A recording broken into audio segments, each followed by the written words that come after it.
प्रणाम मित्रों। कुलदीप भगत online classes में पुनः स्वागत है आपका। देखिए, आज अपन बात करेंगे विजयनगर साम्राज्य की। विजयनगर साम्राज्य में देखिए कौन कौन सी महत्वपूर्ण बातें होंगी और इम्पोर्टेंट हैं एग्जाम की दृष्टि से।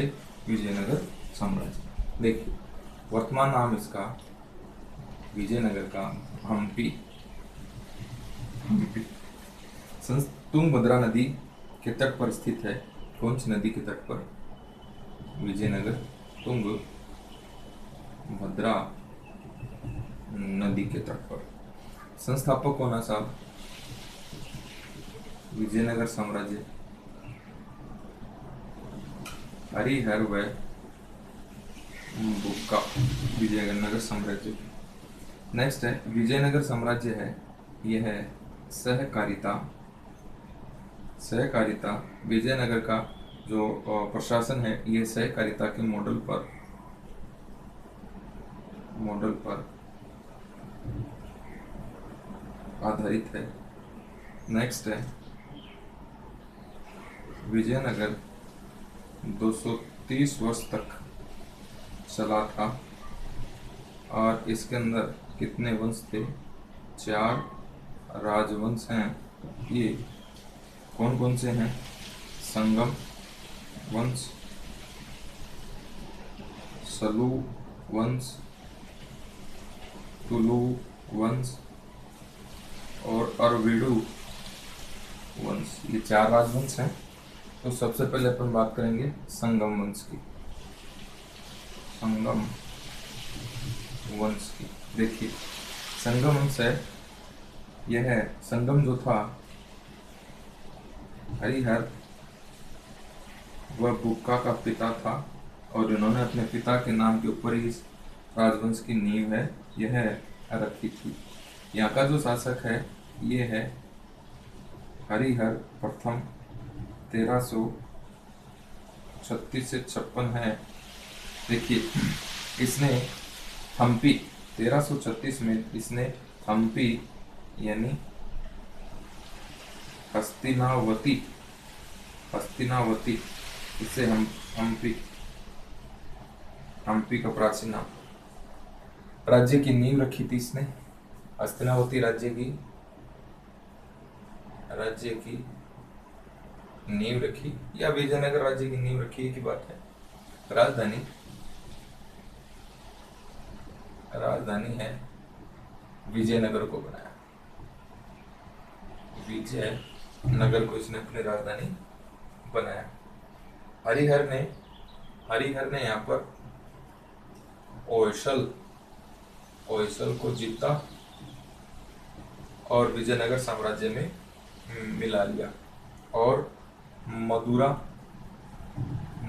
को इसने जीत लिया था। इसके बाद में शासक बनता है बुक्का प्रथम है 1356 से 77। यह हरिहर का भाई था। उपाधि है इसकी, तो उपाधि देखिए वेदमार्ग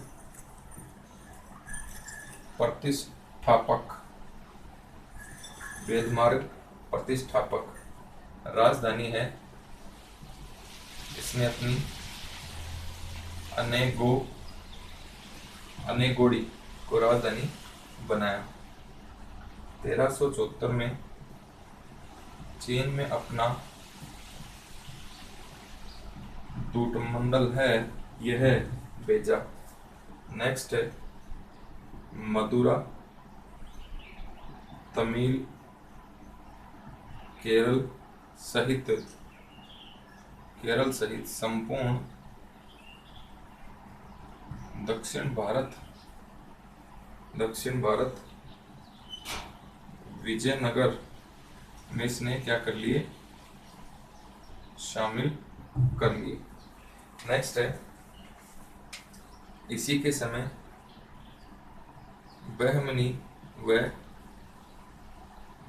विजयनगर के मध्य युद्ध की क्या हो गई थी? शुरुआत हो गई थी। युद्ध की शुरुआत हो गई थी। दोनों के मध्य कृष्णा व तुंगभद्रा नदियों के मध्य का स्थान रायचूर दोआब को लेकर हुआ था। हरिहरदित्य 1377 से 1404 इसका कार्यकाल था। सर्वप्रथम इसने महाराजा धीराज है इसकी उपाधि धारण करी थी।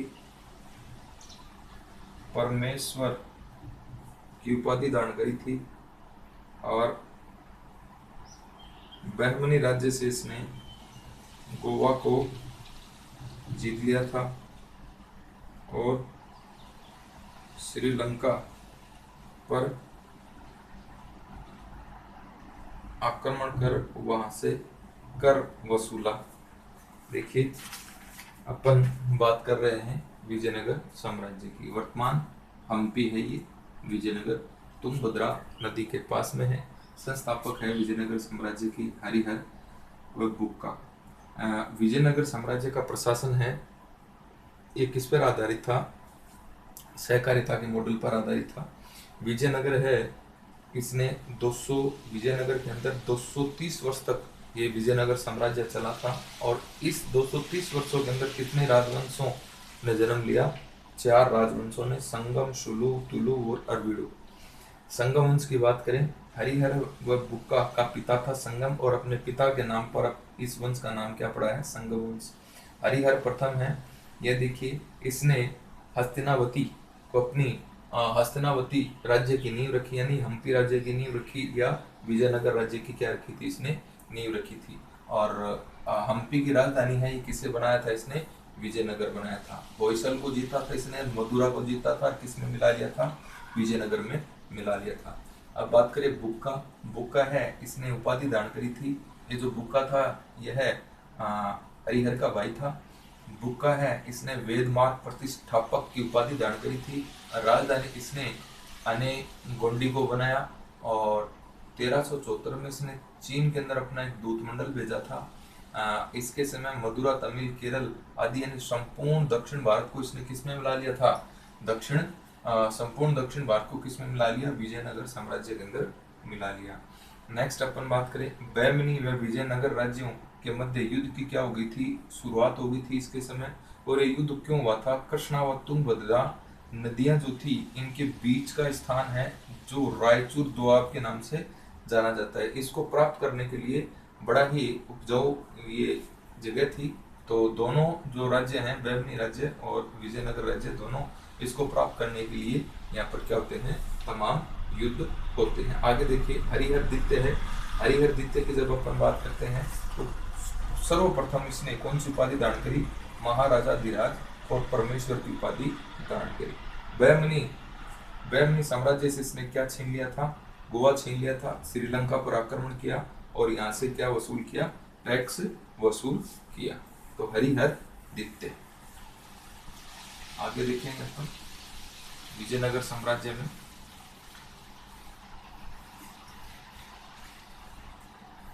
विजयनगर साम्राज्य में देखिए तो देवराय द्वितीय की बात करेंगे हरिहर के बाद में। देवराय प्रथम देवराय प्रथम है 1406 से 22 के मध्य। देवराय सोनार की बेटी का युद्ध होता है। सोनार की बेटी का युद्ध होता है और युद्ध किन किन के मध्य होता है? देवराय वर्सेज बहमनी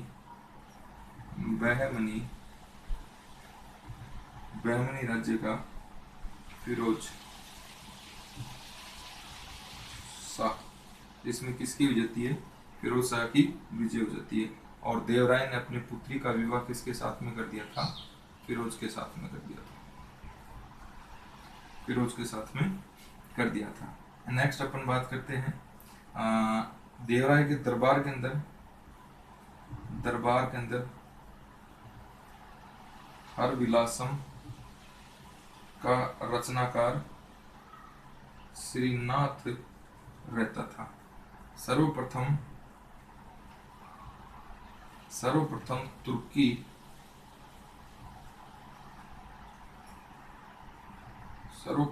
तुर्की धनुर्धरों को सेना में भर्ती किया इसने, और इसके समय इटली का यात्री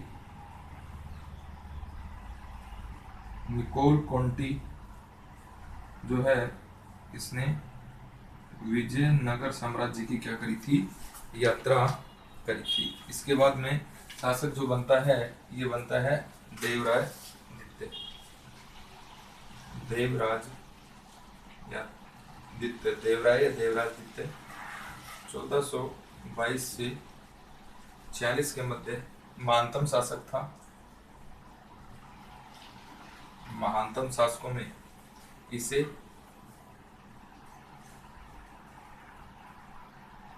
इमाड़ी देवराय भी कहा जाता है। इमाड़ी देवराय भी कहा जाता है। अपनी सेना के अंदर मुसलमानों को भर्ती किया इसने। फारसी राजदूत अब्दुल रज्जाक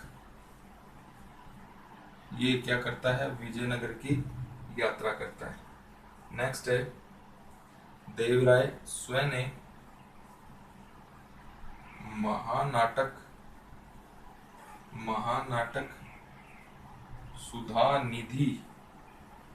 सुधा निधि लिखा। महानाटक सुधा निधि लिखा और वादरायण के ब्रह्मसूत्र पर टीका लिखी। नेक्स्ट अपन बात करते हैं मल्लिकार्जुन 1446 से 65 का कार्यकाल था। इसे प्रौढ़ देवराय भी कहा जाता है। इसके समय चीन का यात्री माहुआन विजयनगर की यात्रा करता है। नेक्स्ट है विरूपाक्ष द्वितीय 1465 से 85 संगम वंश का अंतिम शासक था। संगम वंश का क्या था, अंतिम शासक था। देखिए देवराय प्रथम की बात करें, सोनार की बेटी का युद्ध होता है इसके समय, और ये युद्ध है देवराय प्रथम व बैरनी शासक फिरोज शाह के मध्य होता है, जिसमें विजय किसकी होती है, फिरोज शाह की। देवराय है अपनी बेटी फिरोज शाह के साथ में इसका विवाह कर देता है। इसके दरबार में हरविलासम नामक ग्रंथ के रचनाकार श्रीनाथ रहते थे। सर्वप्रथम तुर्की धनुर्धरों को अपनी सेना में इसने भर्ती किया, और इसके समय में इटली का यात्री है निकोली कोंटी है, ये विजयनगर की यात्रा पर आता है। देवराय द्वितीय है, ये देखिए महानतम शासक है। इसे इमादी देवराय भी कहा जाता है। इसने मुसलमानों को सेना में भर्ती किया, और फारसी यात्री अब्दुल रज्जाक है, ये विजयनगर की यात्रा पर आता है। देवराय द्वितीय ने स्वयं ने नाटक सुधा निधि की रचना की, और वादरायण के ब्रह्मसूत्र पर क्या लिखी थी, इसने टीका लिखी थी। इसके बाद में मल्लिकार्जुन है। मल्लिकार्जुन को क्या कहते हैं, प्रौढ़ देवराय कहते हैं। क्या कहते हैं साहब, प्रौढ़ देवराय भी कहते हैं। इसके समय चीनी यात्री माहुआन है, ये विजयनगर की क्या करता है, यात्रा करता है। अब विरूपाक्ष द्वितीय है, यह इस वंश का, संगम वंश का क्या रहता है साहब, अंतिम शासक रहता है। संगम वंश का अंतिम शासक। इसके बाद देखिए संगम वंश के बाद में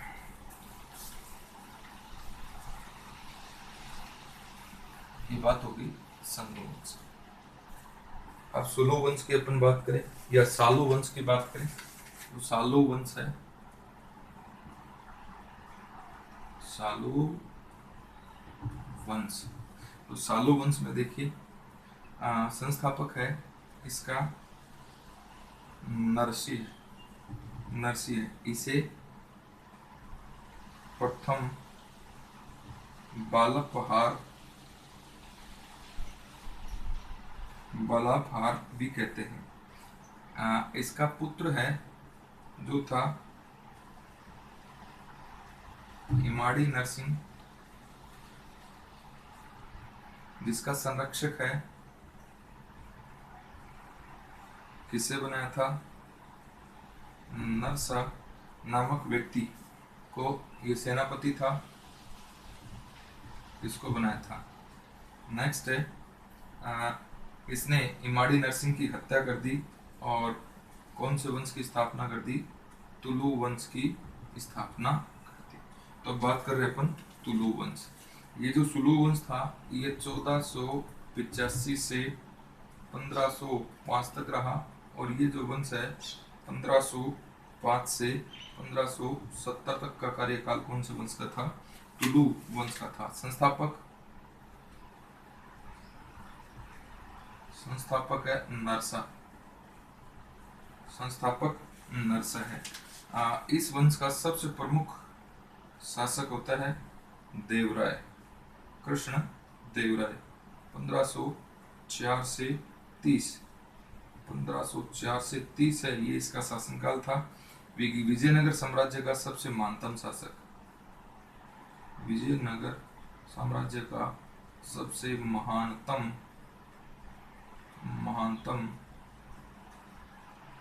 शासक है। 1512 में रायचूर पर अधिकार कर लिया इसने, रायचूर पर अधिकार कर लिया, कृष्णा और तुंगभद्रा के मध्य का स्थान। नेक्स्ट देखिए इसकी कुछ उपाधियां थी, उपाधियां हैं ये देखिए, उपाधि तो उपाधि में है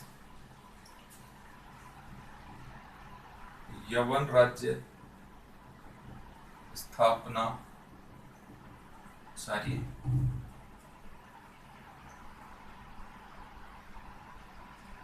अभिनव भोज, नेक्स्ट है आंध्र भोज, नेक्स्ट है आंध्र पितामह, आंध्र पितामह की उपाधि है ये दान करता है। नेक्स्ट है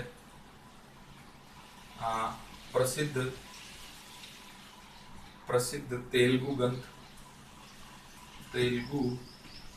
ग्रंथ जिसका नाम है आमुक्त माल्यद की क्या करता है, रचना करता है। और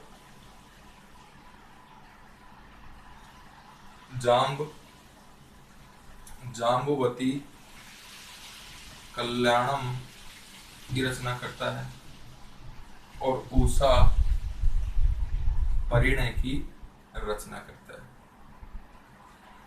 नेक्स्ट देखिए दरबार में 8 विद्वानों का दल रहता था जिसे अष्ट दिग्गज कहा जाता था। नेक्स्ट है इन विद्वानों में या कवियों में अल्लासानी पेड्डाना प्रमुख था, जिसने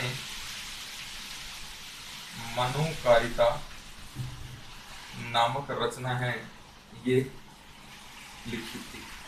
और इसी पेड्डाना को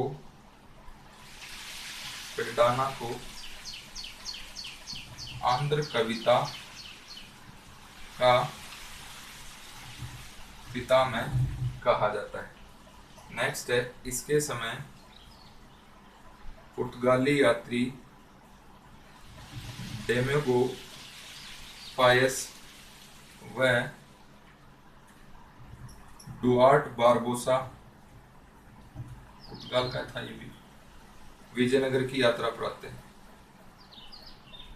विजयनगर यात्रा पर आते हैं। कृष्णदेवराय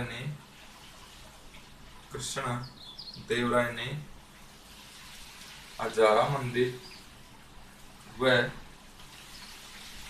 विठल स्वामी का मंदिर है यह बनवाया था। अजारा मंदिर और विठल स्वामी का मंदिर बनवाया था। नेक्स्ट अपन देखेंगे तो इसका जो गुरु था ये था व्यासराज। इसके गुरु का नाम व्यासराज था। इसने विवाह कर है यह हटाया। नेक्स्ट है बाबर है। बाबर ने अपनी आत्मकथा तुजू की बाबरी में कृष्णराय को भारत का शक्तिशाली राजा है यह कहा। कृष्णराय है यह वैष्णव धर्म को मानने वाला था। देखिए संगम वंश के बाद में सालू वंश आता है और सालू वंश की स्थापना नरसिंह ने की थी। नरसिंह को प्रथम बालापहार भी कहा जाता है। नरसिंह का पुत्र था इमादी नरसिंह और अपने पुत्र के संरक्षक के रूप में नरसिंह ने किसको नियुक्त किया था? नरसा। और ये नरसा जो था यह शालू वंश का सेनापति भी था और नरसा ने किसकी हत्या कर दी थी? इमादी नरसिंह की। और स्वयं क्या बन जाता है? शासक। और कौन से वंश की स्थापना करता है? तुलु वंश की स्थापना। तो संस्थापक कौन सा हो गया? तुलु वंश का नरसा। इस वंश का सबसे महत्वपूर्ण शासक या विजयनगर साम्राज्य का सबसे महत्वपूर्ण शासक कौन होता है? कृष्णदेवराय। तो कृष्णदेवराय से एक क्वेश्चन तो ये बन गया कि कृष्णराय कौन से वंश का था? तो तुलु वंश का था और विजयनगर साम्राज्य का सबसे महत्वपूर्ण शासक है। और 1512 के अंदर रायचूर पर इसने क्या कर लिया था? अधिकार कर लिया था। यानी कृष्णा और तुंगभद्रा के मध्य का स्थान है रायचूर। अब देखिए इसकी कुछ उपाधियां हैं। यवन राज स्थापनाचार्य, अभिनव भोज, आंध्र पितामह, ये इसकी उपाधियां हैं। इसने प्रसिद्ध तेलुगु ग्रंथ आमुक्त मालयाद की रचना करी थी। इंपॉर्टेंट क्वेश्चन है। जामवती कल्याणम और उषा परिणय नामक ग्रंथों की रचना करी थी। इसके दरबार में 8 विद्वान रहते थे जिन्हें अष्ट दिग्गज के नाम से जाना जाता था। नेक्स्ट है इन 8 विद्वानों के अंदर एक महान कवि था जिसका नाम था अल्लाह सानी पेडाना था जिसने मनुकारिता की रचना की थी। यही अल्लाह सानी पेडाना है इसे आंध्र कविताओं का क्या कहते हैं? पितामह कहते हैं। कृष्णदेवराय के समय डिमेगो पायस और डुआर्ट बारबोसा है ये पुर्तगाली यात्री विजयनगर की यात्रा पर आते हैं। कृष्णदेवराय है इसने अजारा मंदिर और विठल स्वामी का मंदिर बनवाया था। कृष्णदेवराय का गुरु व्यासराज था। कृष्णदेवराय ने विवाह कर हटा दिया था। और कृष्णदेवराय के बारे में बाबर अपनी आत्मकथा तुजू के बाबरी में कहता है कि भारत का सबसे शक्तिशाली सम्राट कौन है? वो है कृष्णदेवराय है। कृष्णदेवराय कौन से धर्म को मानने वाला था? वैष्णव धर्म को मानने वाला था। आगे देखिए कृष्णदेवराय यानी तुलु वंश। कृष्णदेवराय के बाद में देखिए तुलु वंश में कौन कौन आएंगे। इसके बाद में आएगा अच्युत देवराय। अच्युत देव राय 1529 से 42 तक क्या है? यह शासक बनता है।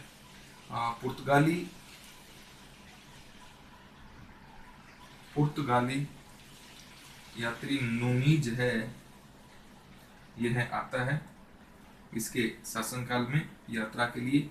इसके बाद में सदाशिव शासक बनता है 1542 से 70 के मध्य। यह इस वंश का अंतिम शासक रहता है। इसके समय सत्ता की वास्तविक जो शक्ति थी, वास्तविक शक्ति ये है आरवेडु वंश के मंत्री राम राय के हाथ में थी। एक युद्ध होता है तालीकोटा, या इसे बोलते हैं राक्षस तंगड़ी, या इसे बोलते हैं बन्नी हट्टी का युद्ध कब हुआ था साहब? 1565 में। एक तरफ तो था विजयनगर और दूसरी तरफ जो थे ये थे विजयनगर वर्सेस अहमदनगर निजाम। अहमदनगर के निजाम, अहमदनगर के निजाम शाह के नेतृत्व में कौन कौन थे? अहमदनगर आई गया, अहमदनगर, बीजापुर, गोलकुंडा और बिदर जो थे, यह इनका एक संघ था जो विजयनगर के खिलाफ लड़ रहा था। यहाँ पर विजयनगर, यहाँ पर आपका विजयनगर है, विजयनगर का जो मंत्री है राम राय, यह युद्ध में मारा जाता है और विजयनगर साम्राज्य है इसका क्या हो गया? विघटन हो गया। इस युद्ध का प्रत्यक्षदर्शी आर शेवेल था। ये इस युद्ध का प्रत्यक्षदर्शी था और इसके अनुसार ये कहता है कि संसार के इतिहास में कभी भी इतने वैभवशाली नगर का इस प्रकार सहसा सर्वनाश नहीं किया जिस प्रकार विजयनगर का हुआ। इसके बाद में आरवेडु वंश आएगा। आरवेडु वंश है, इसका संस्थापक है, यह जीरुमल था। ये जीरुमल राम राय का छोटा भाई था। नेक्स्ट यहाँ पर वेंकटदित्य इस वंश का महान शासक होगा। इसने अपनी राजधानी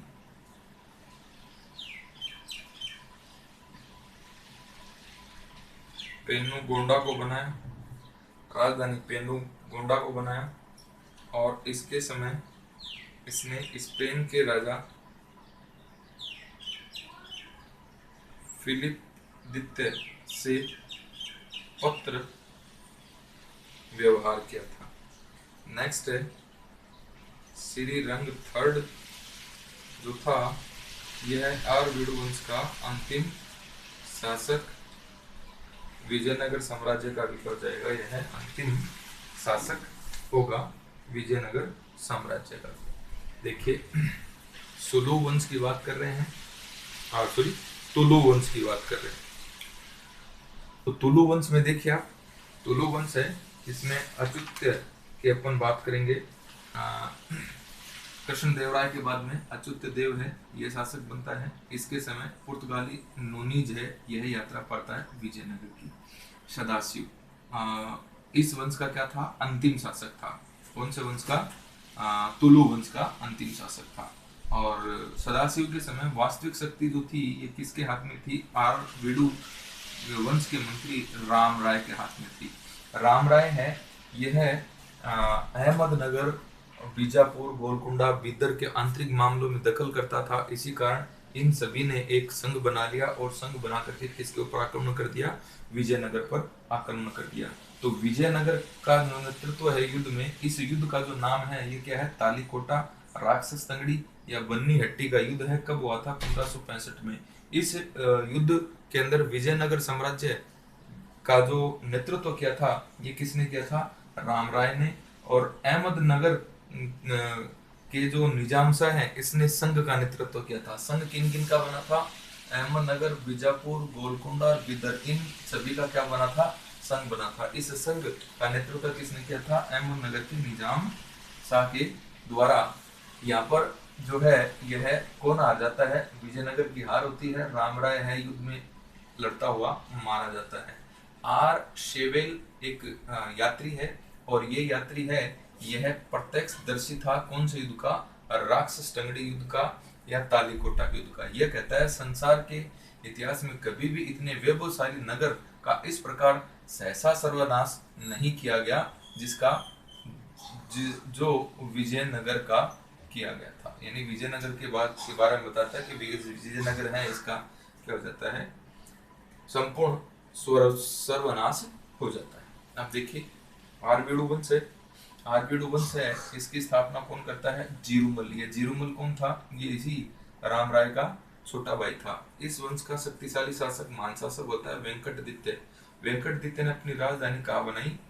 पेनुगोंडा में अपनी राजधानी बनाई। और स्पेन का राजा फिलिप द्वितीय है, इसके साथ में वेंकटदित्य क्या था? पत्र व्यवहार था। और श्रीरंग थर्ड है, यह इस वंश का क्या था साहब? अंतिम शासक था। तो ये पढ़ने बातें करी विजयनगर साम्राज्य की। विजयनगर साम्राज्य में अपने संगम वंश, सुलू वंश, तुलु वंश और आरवीडू वंश के बारे में बात करी थी। तो ये ये विजयनगर साम्राज्य की राजनीतिक व्यवस्था थी। अब विजयनगर साम्राज्य है, इसकी सामाजिक, आर्थिक और व्यापारिक व्यवस्था है, इसको अपन अलग से देखेंगे आने वाली क्लास में। धन्यवाद।